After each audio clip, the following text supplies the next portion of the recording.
So maybe I think let's sort of translate that to people listening in. So, like it sounds like, okay, we've got this SEO strategy now. I'm a jeweler and I really want to rank for Chicago. How do we build all the other stuff that we're doing to go really around that? Because I'm assuming like, we're sending out emails to our customers. We've got a few ads going on. We're probably posting some content on social media. How do we bring that all together to complement our SEO? Yeah, so it really starts with that. You have to make a nice, I always tell people it's the foundation that matters of any marketing plan. So you want to build a solid foundation, and that always usually starts with that keyword bank that I'm talking about. So Hmm. if you have those 10, 20, 50 keywords in mind, just the words that you're Hmm. using, you want to be consistent with that language. And it also doesn't just help SEO standard, it helps for your brand marketing, that people have a consistent brand image for your business that you're using. And that really helps people calm down, not just calm down, but trust you more because you have a vision and you're sticking to it. And you're more consistent with your vision, and people really pick up on that quickly.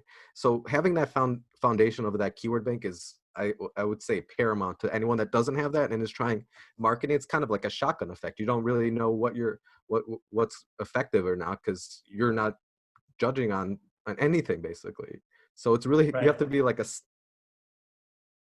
sniper focused here with those 20 keywords or whatnot, and just focus on those in social media with your newsletters, and all that will really work together beautifully. Right. I like the metaphor there. So sniper good, shotgun bad. Well, there's other times when shotgun strategy works really well too, but I think in this certain time, especially for small and mid-sized business, the sniper method is definitely the way to go.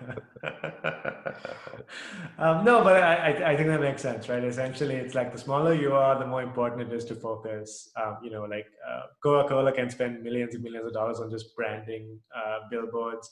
You don't do that for a small business. Like it's far more about ROI. So I think that makes a lot of sense. And it's bottom up. It all builds. All those long tails build eventually into this a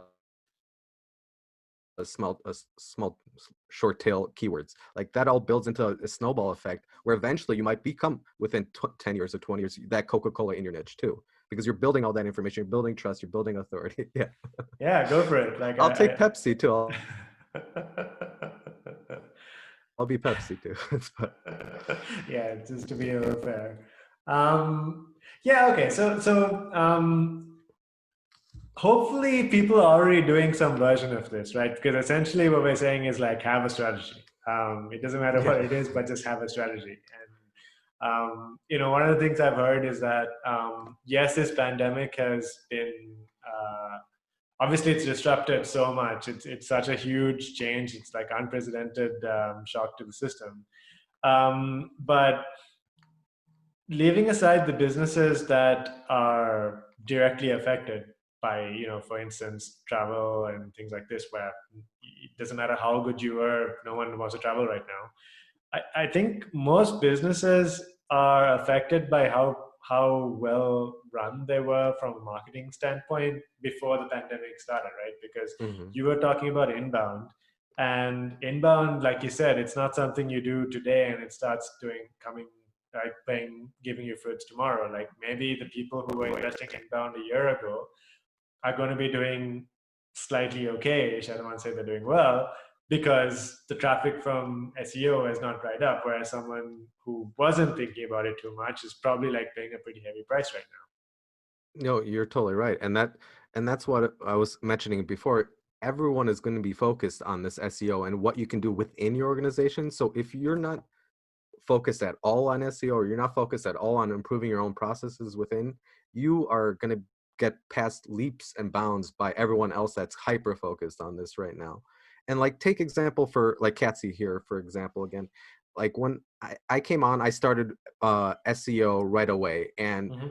we're seeing incredible right now results from the work that we've been doing right away.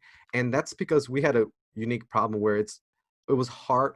It was hard. People didn't know they had a problem with this Hmm. product experience management. Like they would Hmm. just do it manually and hire 4 people to update all their listings everywhere. And they didn't know Right. there was an easier way. It's that aha moment that people get when they see our software and like how it works, that they understand, okay, now we have a problem. So inbound was always good way to do that, because outbound, that's hard to do. Like, you can't explain that over the phone, or you really have to show them the product demo for that to work.